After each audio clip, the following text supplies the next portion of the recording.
good afternoon, and on behalf of myself and Jeremy, let me thank you all for joining us today. We've got a fair amount of folks already in, and I'm sure a few more will be rolling in.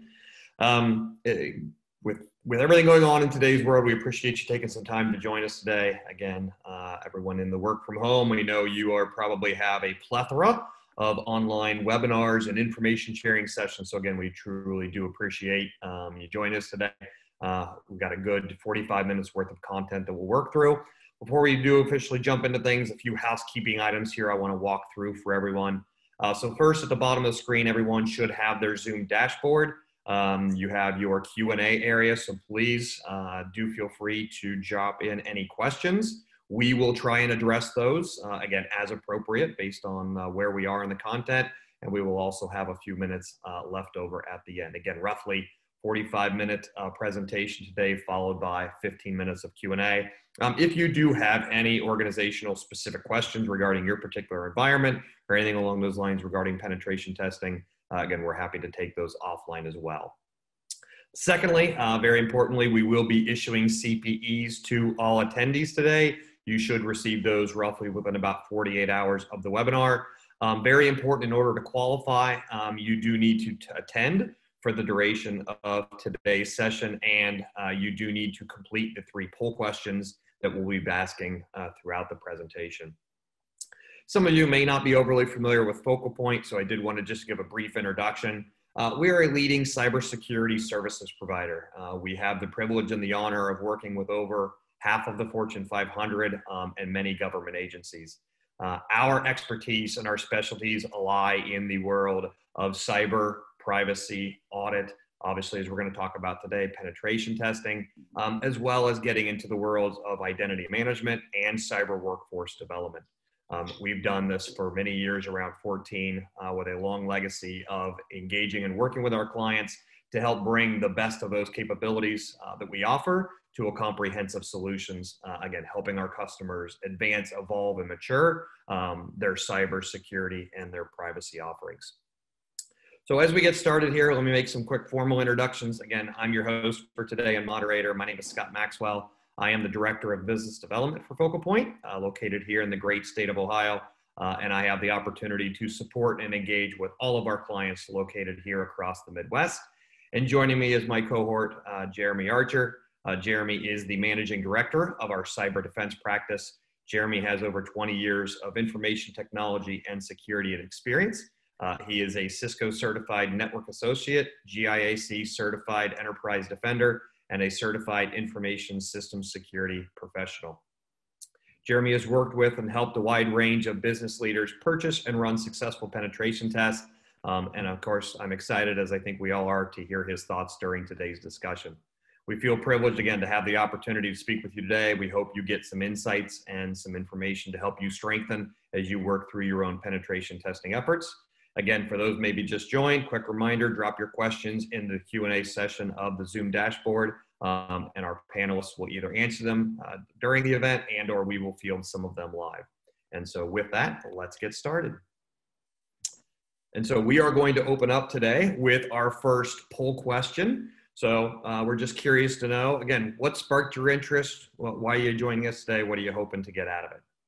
So the poll should be up on everyone's screen, and we'll give it just a few minutes here as we watch results roll in, and we'll do a quick summary.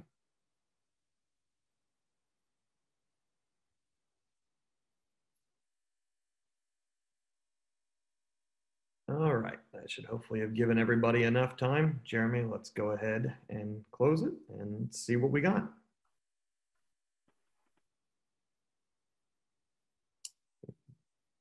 There we go. All right, so good news. We got a lot of people here for their CPEs. Again, part of the reason we do this is to be able to not only share some information, but we understand everybody's always scrambling and looking for those capabilities. And obviously, some folks here also looking to evaluate their strategy as well as potentially shopping for some penetration testing services. So with that, Jeremy Archer, the floor is yours. Yeah, thanks, Scott. Well, I'll just let you know that I'm here for the CPEs as well. So no surprises there. I totally get it. I'm in that mad rush stage of my CISSP renewals. And so this is a great opportunity for me to earn some of those too. I think I get them. We'll have to check on that. But thank you everybody for being here today. I'm excited that you're here. As Scott mentioned, my name is Jeremy Archer. I'm the Managing Director for Focal Point's Office of Security Practice. Gary McIntyre is another Managing Director within our cyber defense practice. He handles a lot of the blue team stuff. I handle a lot of the red team stuff, and we'll explain what those terms mean in a little bit. On the subject of important terms, one of the things that we want to do very early here is establish some terminology. As you go about the process of evaluating vendors, speaking with different service providers in the purchasing of a penetration test, we can kind of get overloaded with the number of terms, acronyms that kind of get thrown around. And so understanding what those means can be really helpful as you evaluate different vendors and different service offerings to make sure that you're getting the things that are going to be most important for your organization and your needs. So what's a penetration test? Well, simply put, a penetration test is just simply a simulated test to help organizations identify security vulnerabilities. And we're going to kind of talk about where those vulnerabilities might exist within the next slide. But think of it as you're hiring or you're acquiring some service to emulate a malicious actor so they can find the vulnerabilities in your people, processes, and technology before the bad guys really do. And that way you have the opportunity to respond to that report, to respond to those findings and correct them before the bad guys do. So we're really just imitating a malicious actor as we conduct a penetration test. And there's varying degrees to which that occurs, which we'll talk about as we move forward in the webinar. As I mentioned, these vulnerabilities can exist in a variety of different ways. We at Focal Point talk about them in terms of people, processes, and technology. So if you think about the kind of the technology related vulnerabilities that you might encounter, these are the ones that we typically feel most comfortable with, we're kind of most aware of. We all have kind of categories in our minds for missing patches or software configuration problems that are going to lead to vulnerabilities. For example, failure to set a strong password on some sort of portal may be a vulnerability. That's a technology vulnerability that we're able to identify and report on. We're less familiar with some of the people and process vulnerabilities. And so if you think of these categories as really attack vectors or ways that the bad guys could attack your organization, it can be helpful to think in these three categories: technology, but also people. People represent a real risk to your organization. So we've all, for example, seen the phishing emails. We've seen spear phishing and whale phishing, and we've just seen general social engineering, physical social engineering. So somebody comes in the building and then says, "Hey, I want to see your computer room. I'm here from XYZ company." Are they really? And so the people within your organization represents a risk to your organization. And so understanding what those risks are, training, responding to them can be really important. And then of course in processes, we all have business workflows and business processes that we utilize within our organization. Where are the weaknesses in that process? Can it be circumvented? Can we create race conditions, which is just simply a way to say things got out of order in order to undermine a particular process that you believe to be secure, and yet when pressed, when attempted to do in some sort of unexpected process, it creates a vulnerability. And so we like to think about and talk about people, processes, and technologies as those categories of risk categories or attack vectors. And so as you're in the process of shopping for a penetration test or a red team engagement, sometimes it can be helpful for you to think about these categories as well. What is it I'm trying to protect? Are my people my main concern, or is my technology my main concern? And that might add some structure of how you approach the buying process. When we come to other important terms, there's a few key items that I want to hit on that will help you understand kind of the communication that you're engaging with a service provider. So I'm going to start with the left side here, the teams, and this will help us understand a little bit more of the other terms as we move into that center column. The red team, when we speak about the red team, typically that's referring to the team that's actually doing the testing, the attacking team. So for example, you might have an internal red team. That's a team within your organization that's responsible for conducting the attacks and the tests and the simulations. They're trying to identify the weaknesses within the organization. The blue team is the defensive team. These are the guys and gals that are attempting to keep the bad guys out. It might be made up of security operations center operators, analysts, incident responders, server and firewall administrators, threat hunters. A variety of different individuals can make up the blue team. Typically, the blue team is a technical team. Moving down to purple team, the purple team doesn't, I would say, organically exist, but rather comes as a result of when the red team and the blue team collaborate together on a particular engagement for the purposes of improving the blue team's operations as well as the technical controls. And so a scenario in which we might see that happen is if the red team says, okay, blue team, I'm gonna simulate these particular attacks and I want you to see, do you notice them? Do the alarms go off when we do this type of attack? And the blue team, of course, can monitor their systems, monitor their people, oftentimes the SIM or something like that, and say, okay, we didn't see that particular event. What do we need to do to tune our systems so that we can respond better? And so that team is created as a result of when the blue team and the red team come together. And then finally, we have the white team. The white team typically represents a managerial team that oversees the buying and administrative functions of the penetration test or the security engagement. Now, one important note on the red team that can contribute to some confusion is the use of the word red team in conjunction or separate from the red team engagement. A red team engagement is a very particular type of penetration test. However, a red team is going to perform the functions of a vulnerability scan, a penetration test, a purple team, as well as a red team engagement. The simple presence of a red team doesn't mean that the red team engagement is what's occurring. So what we've tried to do in this slide here, in this center column, is to identify what we kind of think of as degrees of realism associated with the test. A vulnerability scan or a vulnerability assessment, oftentimes you'll hear, is a simple analysis of the environment to determine what vulnerabilities exist. It's no attempt to be covert, no attempt to exploit those vulnerabilities to determine the actual impact. It's simply the process of identifying the vulnerabilities, typically done through automated scanning tools with some manual verification and manual investigation of those. As we move down this slide, we get to penetration test. Penetration test takes this vulnerability scan, this vulnerability identification process one step further. It actually attempts to identify the impact of vulnerabilities. So what's the real impact if I were to exploit one of the vulnerabilities I identified? That's where a penetration test sits in. A purple team engagement, we already talked about a little bit. That's when the red team and the blue team work together. A red team engagement is typically going to represent the most realistic and comprehensive test that most organizations will engage in.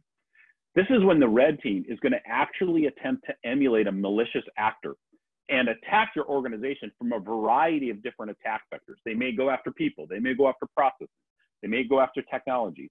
They're going to try to fly below the radar and not be detected. They may attempt social engineering attacks. They're really putting your organization to the full test. When we move to the next column over, we have white box, gray box, and black box.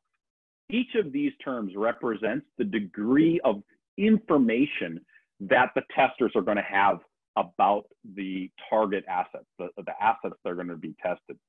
When we talk about a black box test, we simply mean that the attacking organization or individual has no information about the targets. We may say something simply like, hey, I want you to perform a penetration test up against Focal Point, but I'm not going to give you any information about Focal Point. You have to gather that all on your own. As we move to a gray box test, now we're providing some information. We might give, for example, the IP addresses or the host names with the for the target assets. And then finally, a white box test is simply providing as much information as possible for the target, so that the testing organization or individual has everything that they need to start right away. And in fact, it might even include credentials. The reason that we want to point to this is because, typically speaking, the white box tests are going to be the least expensive tests. It requires less reconnaissance on the part of the testing organization, and therefore they can move faster. As we move down this list, a truly black box test tends to be most expensive. And so as you think about your buying process, you may be inclined to have a white box test. All right. What are some examples of these attack vectors and different types of tests? Well, I really encourage organizations to think carefully about their goals. What are they trying to accomplish as they go to the buying process? What are important assets to you? Not every organization has the same kind of bag of goodies that they're trying to protect. And so a network penetration test might be very important for example, completing some compliance requirements like PCI or something like that. Those can be conducted both from the internet as well as internally. But some organizations may care more at that moment about testing social engineering, number 3 on this list. And so they want to test the individuals. We've talked about the red team and a purple team engagement. Of course, mobile applications tend to be very popular and introduce new security risks to an organization that maybe aren't kind of in the traditional categories that we think about when we think about penetration tests. And yet there's a substantial amount of data, confidential data, like, for example, usernames and passwords that are transmitted through mobile applications. And so those can be important. Big point, big takeaway here. Think about what your goals and objectives for the test are, and then make sure that you're purchasing the right type of test to supplement your goals. Now, one important caveat that's important to consider as you go into the buying process is really avoiding some apples and oranges comparisons. And I think by and large, we see that most frequently when we see organizations using the terms vulnerability test or vulnerability assessment synonymous with penetration tests. I touched on this briefly, but let me emphasize it again and maybe draw out some of those distinctions. A penetration test is unique and different than a vulnerability assessment. And it's important to note that and why. A penetration test does something that a simple vulnerability assessment does not. Namely, it attempts to demonstrate the impact. It answers the question, what happens if the bad guys actually take advantage of this vulnerability? A vulnerability assessment typically does not do that. Let me give a quick example. About a month or so ago, a couple weeks, maybe 3 to 6 weeks ago, we conducted a penetration test, or excuse me, a vulnerability assessment against an organization and found a particular vulnerability related to a VPN concentrator. And this vulnerability was rated as a medium. And yet, the actual vulnerability, when exploited, revealed the usernames and passwords of everybody that was connected to that VPN concentrator. With that information, in the event that you don't have two-factor implemented on your VPN concentrator, you've essentially now provided valid, usable usernames and passwords to a malicious party to access your VPN concentrator and gain access to your internal network. And so it's important that when we evaluate the severity ratings of particular vulnerabilities, especially on a vulnerability assessment, we're mindful of the fact that that severity rating may not necessarily communicate the impact to your organization. That's something that a penetration test can do, whereas a vulnerability assessment cannot. Additionally, when we talk about penetration tests, typically what you're going to see is penetration tests are going to provide information about remediation, commentary about the strengths and weaknesses of your organization, maybe systemic problems that are observed, or systemic, really effective controls that might exist within the environment. So those are some important distinguishers between a vulnerability assessment and a penetration test. All right, on to poll question number 2. Yeah, all right. So question number 2, does your organization perform an annual penetration test? And again, you'll see here as Jeremy pops this up, we gave some options because again, many organizations might only do internal, might only go external, and some have a combination of both. So we're curious to see for our audience where everyone falls. So we'll give it a moment here. Let everybody have a chance to answer, and then we'll talk through it. All right, let's go ahead and close it up, Jeremy, and see where we get. All right, so exactly half of our audience does both, with others, a few here do internal, some doing external, and we actually have a few that for whatever reason haven't historically done any. So hopefully for those, they're getting some good information out of this to help them maybe consider this as part of your security strategy. It's great to see. Good. It's encouraging to see so many individuals conducting these types of tests. There's good reasons to do them.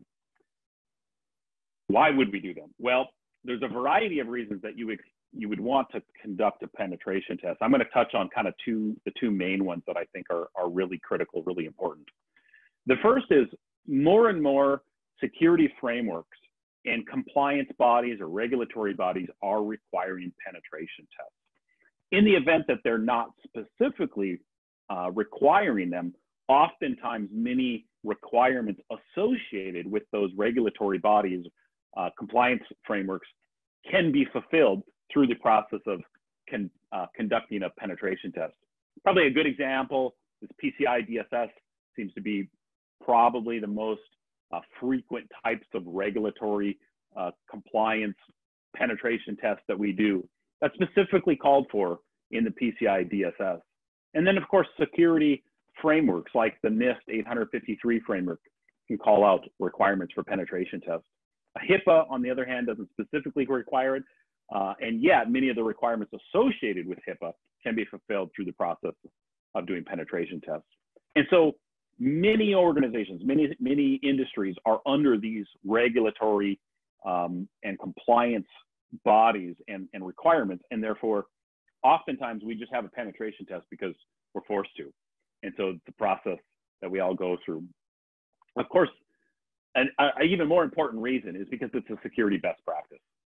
Some vulnerabilities we simply don't know exist, and that can be a little bit frightening, kind of keep us up at night, laying in bed thinking about, well, I think I've done a good job of going through the process and securing my environment, and yet what do I not know? We simply don't know what we don't know.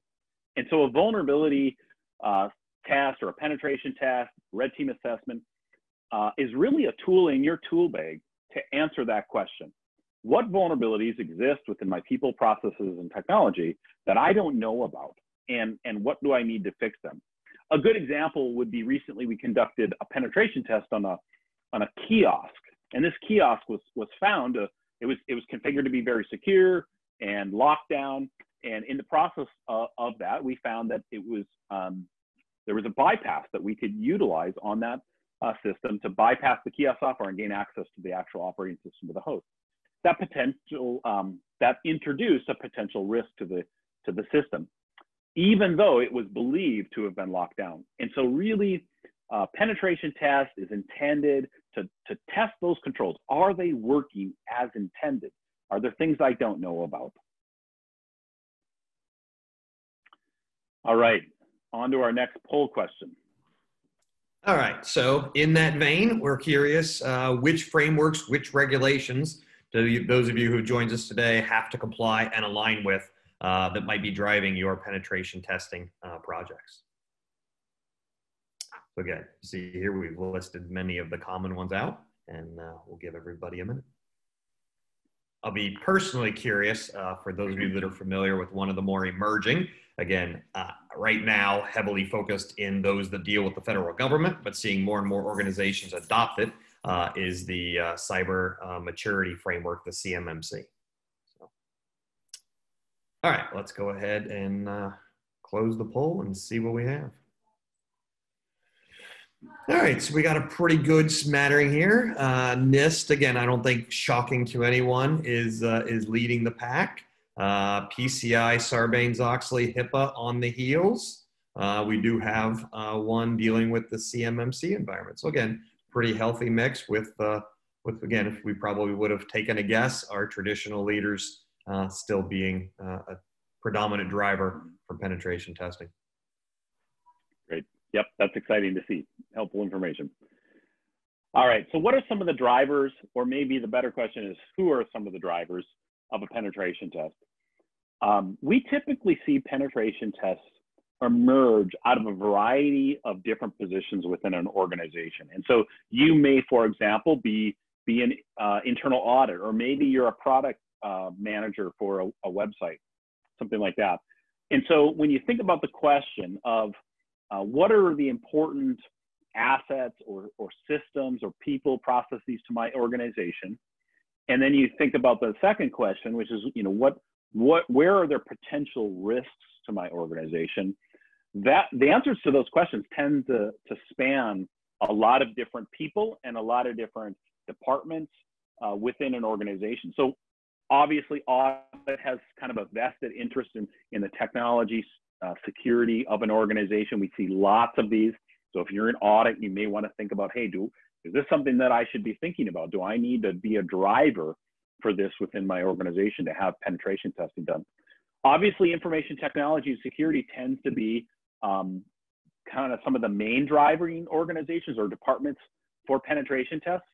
And yet they tend to overlook some of the maybe the workflow or process components, or maybe they're only thinking in terms of, well, systems, but not necessarily applications that might have been developed internally, like a product manager might be. Oftentimes we see website development managing teams come and say, hey, we need a penetration test. We thought information technology and security this is on their radar, but we found out it's not. And so we really need to have our website tested to make sure our e-commerce platform is secure. And so oftentimes these tests can overflow onto different categories or different groups of people. One example that we frequently encounter, for example, is red team engagement. Oftentimes, the security operations center might desire to have a penetration test on, or maybe information technology wants to have a penetration test on. And yet they don't want to necessarily alert the security operations center that a test is occurring, and therefore heighten the awareness and suddenly create some unofficial results, because now the blue team knew the test was coming, right? And so sometimes it's even beneficial to draw some lines within your organization, say, based off of the type of test we're doing, we're not going to tell other people about it. We're going to get the appropriate internal permissions, but we're not going to let people know. For example, information security may be shopping or looking for a social engineering engagement. It would not be helpful to let all of the people know that they're going to get a phishing email, right? So you want to keep those things in mind as you go about the process of establishing it. Jeremy, the other example I'll throw in there just real quick to the information technology side is, don't forget about your desktop teams, right? We're actually engaged right now with a client that's rolling out a new master Windows image. And so before that image became final, and again, potentially gets pushed out to tens of thousands of endpoints, we're going through and doing a penetration test against that Windows image. So again, maybe some of those IT nuance use cases you may not traditionally think about. Yep, that's excellent. All right, so what are the good qualities of a vendor? What should you be looking for when you come to the vendors that you're speaking with? What questions should be asking? I like to provide kind of an analogy and talk about this in terms of purchasing a car. We've all kind of agreed upon as a society what makes a good car. It should be reliable, there should be some performance, maintenance should be possible and not too extraordinarily difficult. Safety is obviously important. We don't want it to probably cost $1 million. And so we've all kind of agreed that these are the main categories of things that we should be thinking about as we buy a car. And then of course, we also understand too, that there's going to be sometimes we want a Jeep because we're going to go off-roading versus a sports car because we're going to be on the Autobahn, right? And so keeping in mind your goals for your test is really important, while simultaneously understanding that some tests should be just or some qualities or aspects of a good test should just be universally applicable. And so we're going to highlight some of those universal ones. All right, the first and most important thing that I think you can do is get the right people involved. I like to kind of joke that the days where the hooded hacker in the corner with all the lights off on the screen, those days are over. Organizations have realized that soft skills are incredibly important when purchasing a penetration test and working with a vendor. At the end of the day, you're really purchasing communication on paper or via email or over the phone. And so it's important that whatever organization you're working with is able to communicate risk to you, communicate remediation, help you understand kind of the technical nuances of what can sometimes be fairly complex. And so soft skills are extremely important when you go about evaluating organizations. In addition, a general security understanding is important too. Most of us are not in the business of securing our environment. Rather, our organizations are in the business of retail or banking or manufacturing. And so understanding and working with people who understand that security is an aspect of what you're attempting to do in order to support your business is really important. And so understanding how security fits in that larger framework is important. So you can look for things like CISSP certifications, I personally think is fairly important. And then also, it's important that the individuals who are conducting the test, they also have the technical skills, right? So this is a marrying of both soft skills and technical skills that we want to see in a penetration tester. And so looking for hands-on provable skills like certification for the OSCP can be very, very important. Additionally, you want to be mindful of who are the people that are conducting the test. I used to work on a blue team, and it would really just incredible how often I would purchase a pen test only to find out that the organization that I purchased the test had outsourced it to another organization, and then somebody shows up who has no knowledge of my organization at all, who I'd never spoken to. And so knowing who's actually doing the testing is important. Are you okay with the work being subcontracted out, or do you want it to be all done by the organization that you're speaking with? Additionally, you may want a US continental-based team. You may not want people overseas doing the work. Finally, you can get references. This is often important. Get references from people who have done similar tests as what you're looking for in a similar market or industry. And so if you're, for example, in baking and you need FFIEC testing done, get references from another bank who had FFIEC testing done. That can be really helpful. The right philosophy is also important too. Every penetration testing provider is going to approach testing a little bit differently. There's some uniform approaches, but certain things are going to make an organization stand out. For example, do they abide by particular frameworks or methodologies in their testing? Does the testing prioritize the right thing? How is the test conducted? Is it a do no harm approach, or is kind of everything on the table? It might be helpful to get some sample reports so that you understand how is it that the testing organization is going to approach this particular engagement. Is it high touch? Is relationship a big deal? Do we expect a partnership, or do we want to just simply hire somebody for a couple of weeks, come do the test and hand off the deliverables? And so asking ahead of time, what's your philosophy of how you go about testing can be really important. Start that conversation early. And so kind of just a buyer's tip here, I'd recommend asking organizations, what pen testing methodologies do you use? Is it something that you've developed in-house? And if so, why? Is it kind of based off of one methodology and then modified, or are you using just kind of a standard pen testing methodology? So those can all be helpful. Additionally, this probably can't be overstated. Having the right priorities when you evaluate testers is going to be important. Their priorities should match your priorities. As I mentioned, not every organization values the same thing equally. One of the examples I'd like to provide is that, say, Target.com has a much higher premium on their website and their e-commerce process than, say, your local clinic, which cares very much about, for example, PHI. And so understanding what are the assets that are important to you, what's the information in your environment that's important, it may simply be, for example, the availability of your site. It's really important our systems are always available, or it might be protection of confidential information. And so as you're going through the process of buying a pen test, stop, think about what your priorities are, think about what your goals are, what are you trying to accomplish, and then communicate those to the testing organization.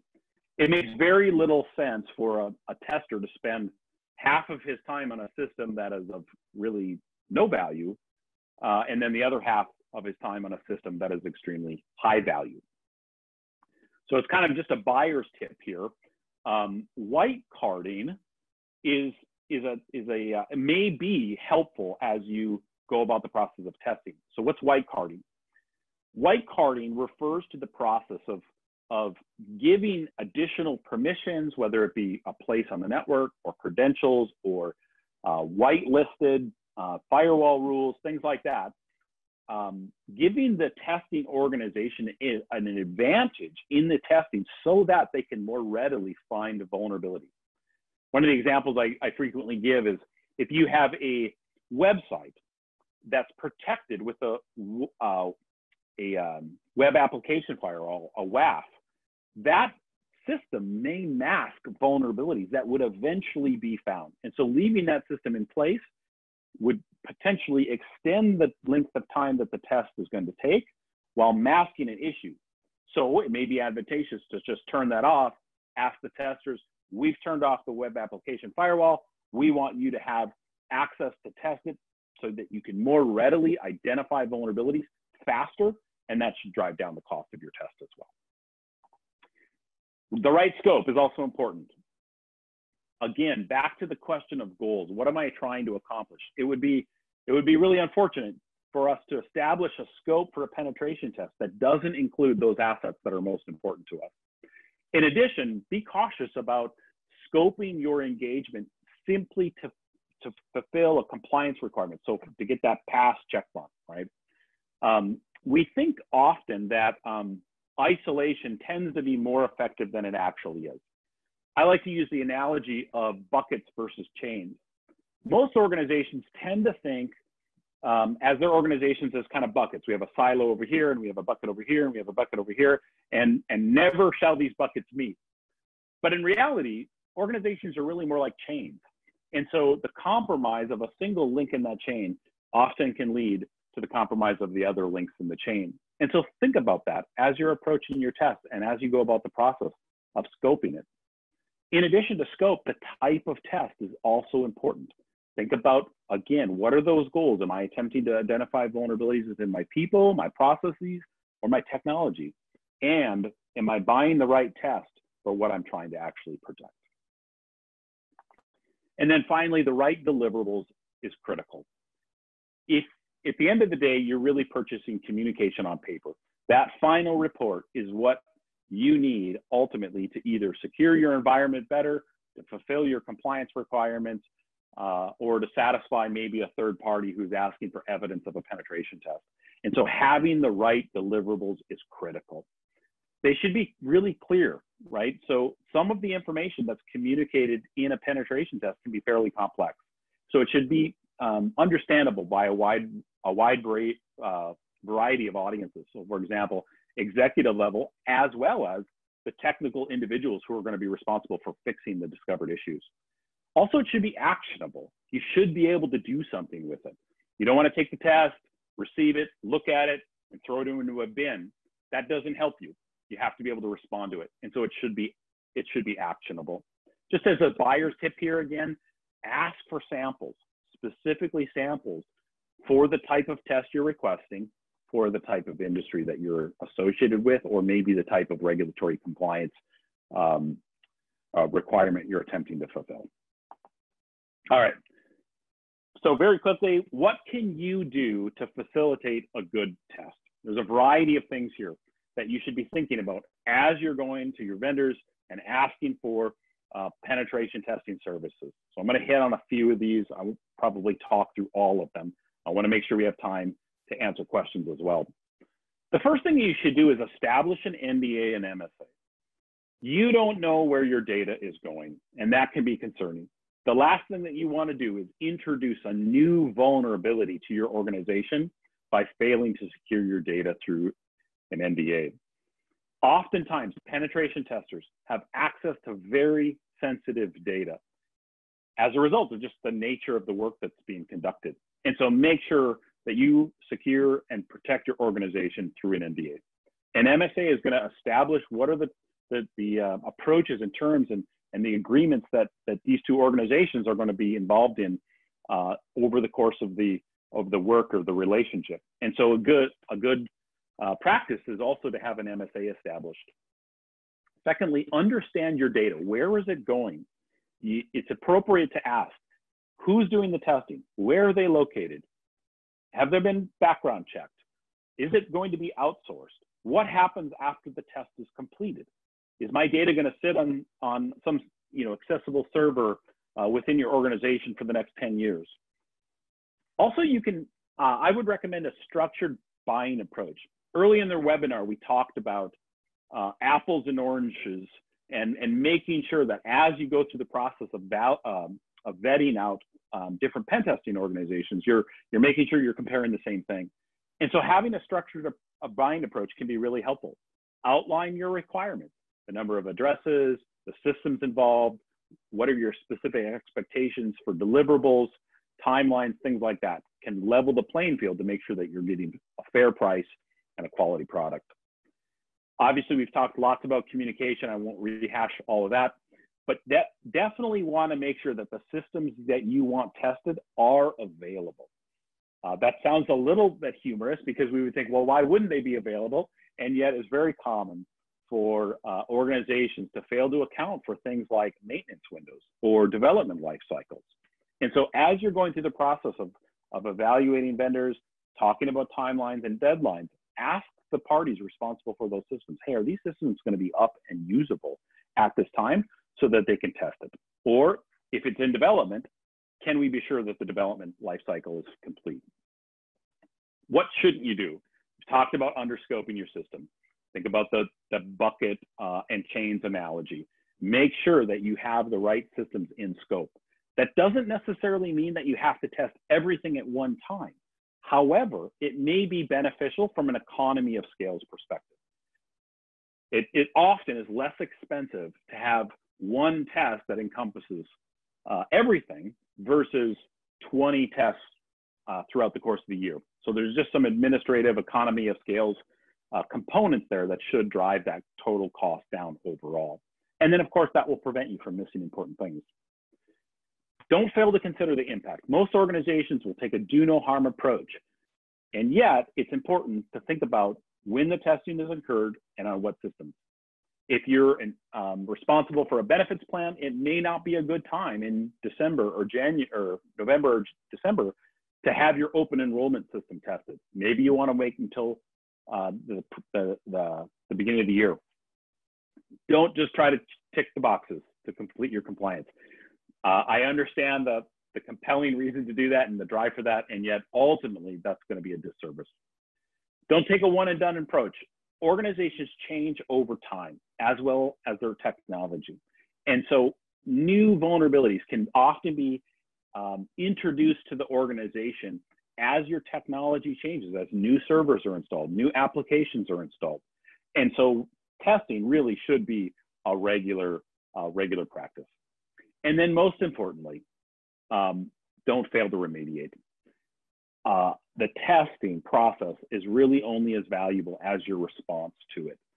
If we could provide you with a very, very long list of vulnerabilities, and if it just gets filed away into the circular cabinet, that's not going to be of much help to you. And so keep in mind, what are you attempting to accomplish in the process of this test?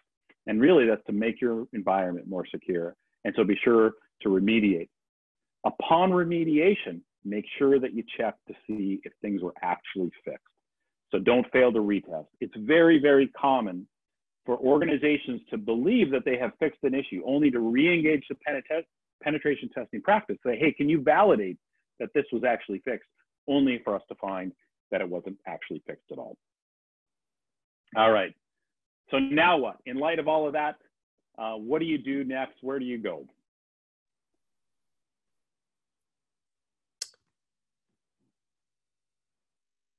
So let's jump ahead one slide, Jeremy.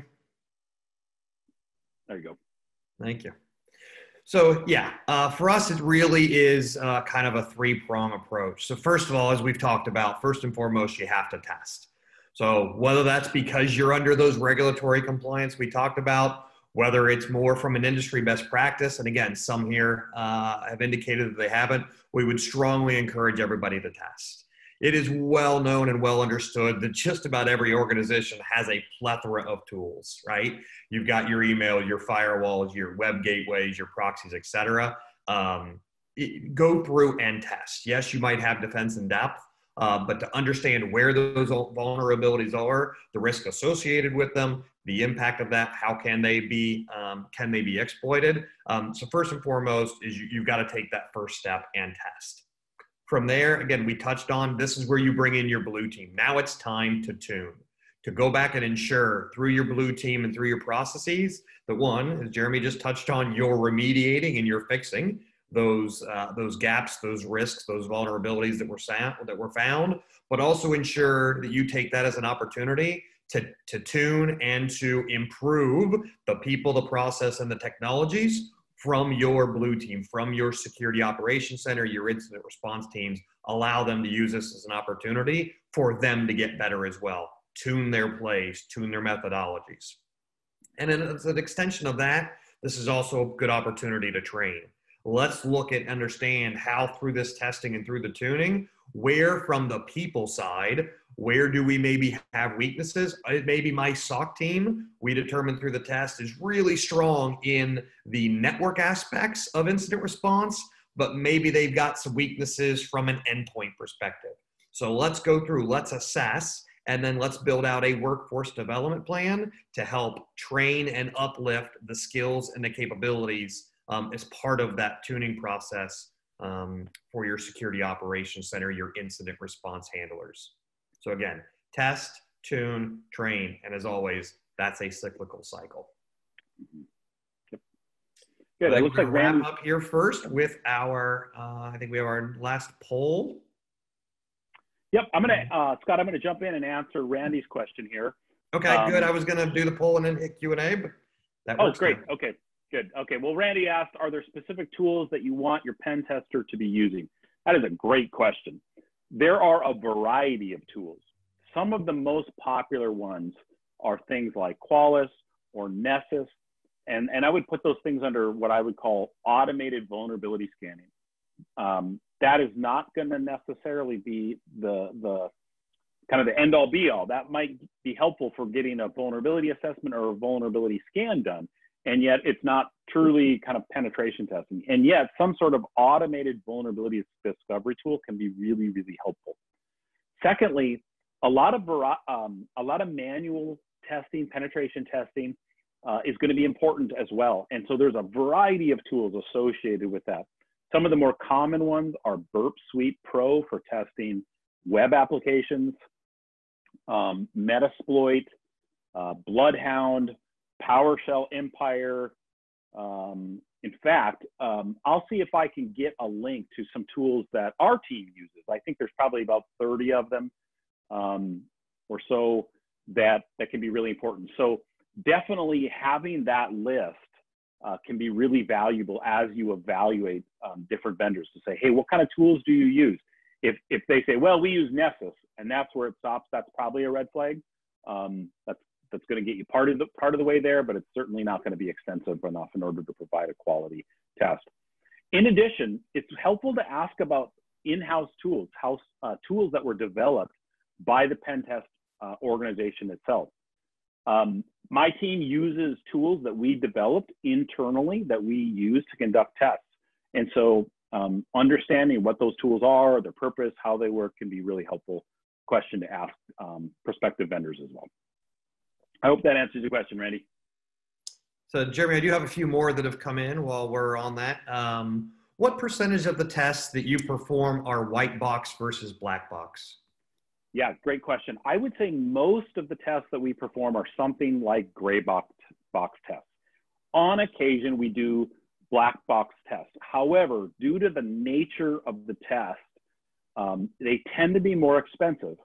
So for example, let me just provide maybe one example here. If you say, hey, Scott, I want you to test focal point, and you don't provide any information about focal point and just says, I want you to do a penetration test against us, there's a considerable amount of time that goes into reconnaissance, discovering information about focal point that can be used in the course of the test. All of that time costs money. And so oftentimes organizations will simply hand the list of IP addresses or host names or usernames over, if it's a web application test, and say, hey, here's the information. You can skip all that, or at least some of that reconnaissance process, because we know the bad guys have infinite time. We're on a budget.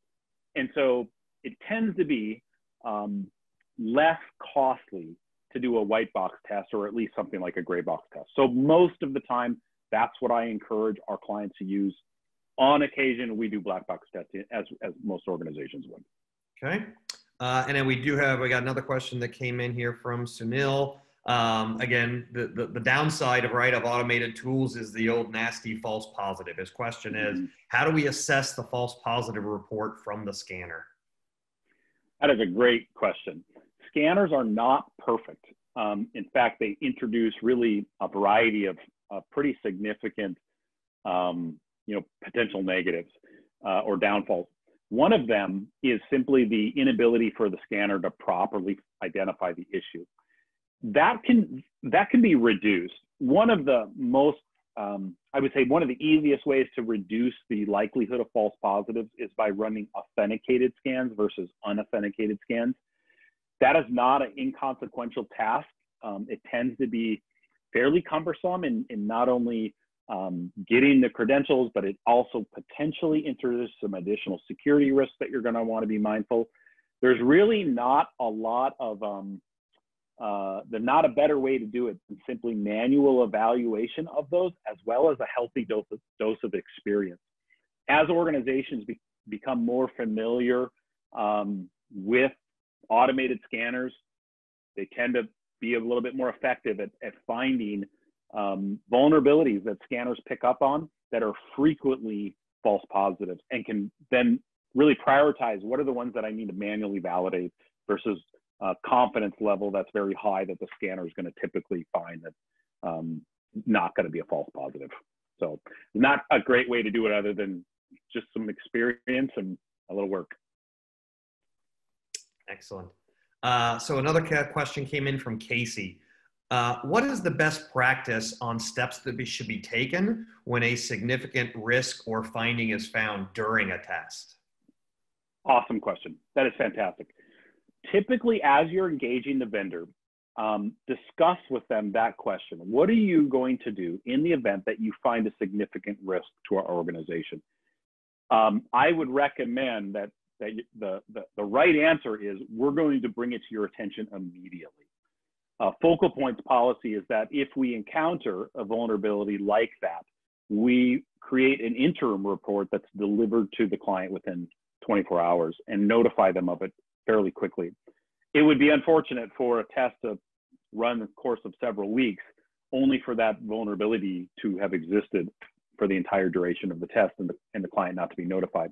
And so ask that question. What do you do if you discover a vulnerability that is significant impact to my organization? So for example, like something like maybe a SQL injection vulnerability or a remote code execution vulnerability. Are you able to compromise my internal environment from outside on the internet? And the answer should be, we're going to tell you about it right away. That's going to give you the option then to respond appropriately. What are you going to do? How are you going to handle it? Your risk team may decide, you know what, we're going to accept that risk because fixing it would have such a negative impact on our business that we can't do anything about it right now. Other times we have clients that they simply turn off the machine immediately upon receiving notification because it's so serious. And so have that conversation, ask that question before you buy, make sure that you understand what expectations are, and then have the right people in place to respond accordingly in the event that happens. Excellent. And we have one more that rolled in. What level of information should be included in an executive level document? Great. Another good question. These are fantastic. I would say only the necessary information for you or for your executive team. When you're going about the process of speaking to potential vendors, ask that question again. What is it that we can include? Can the reporting process be collaborative for us? it's not unusual for Focal Point to provide customized reports for our clients. Say, okay, this particular client wants this type of report, so we're going to add and remove particular elements of the report. And so obviously, there's going to be some measure where that's going to be unique to each individual client as you have need, and as the audience. Many organizations use that executive summary to provide to third parties to prove that they had a test and share some level of detail about the results of that test without disclosing information that may put them at risk. And so that's one thing I would caution against. The executive summary should not contain enough information so that if a third party were able to gain access to that, they would have the ability to compromise your environment with the information contained in the report. And so the reports in and of themselves can be fairly sensitive. And so sensitive information should typically be redacted from a report. It can be shared in other ways if it's really necessary, but sensitive information generally should not be there. Generally, I recommend just high-level overview. When was the test conducted? What was tested? What was the scope of the test? What were some high-level findings in terms of the number of criticals, highs, medians, lows, and what was the remediation status of those? That tends to be enough information without kind of providing too much. Excellent. Well, those are the questions we have at the moment. So let's go ahead and before we kind of do our final thank yous, let's wrap up here with poll question number 4. So again, we continue to look to do and offer more of these. Again, to our opening question, folks are interested in their CPEs. So we were curious, what topics would you like to see us discuss in the future? So let's pop that up. We've got a few options here for you. And again, if there is a topic that is of interest that's not here, by all means, please reach out to myself, to Jeremy, again, through our website or directly. So I'm S. Maxwell. He is J. Archer. So again, first initial, last name at focal-point.com. So again, let's see what we get.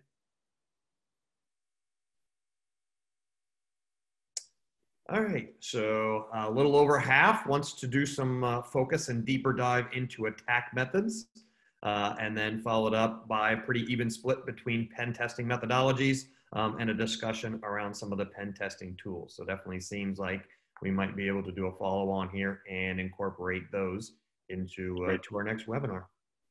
Yeah, for those of you that did pick attack methods, may be interested to hear, we're going to be providing another webinar specifically on MageCart and the risks that presents to your organization. So that's very much in line with that vote. So stay tuned for that MageCart webinar as well.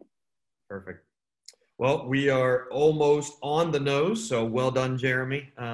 Good 60 minutes worth of information. Again, here's ways you can interact with us on the screen. So again, on behalf of myself, on behalf of Jeremy, and across on behalf of all of us here at Focal Point, greatly appreciate everyone taking an hour out of their day. I hope everyone stays healthy, stays well, and we look forward to speaking with you soon. Take care. Thanks very much, everybody.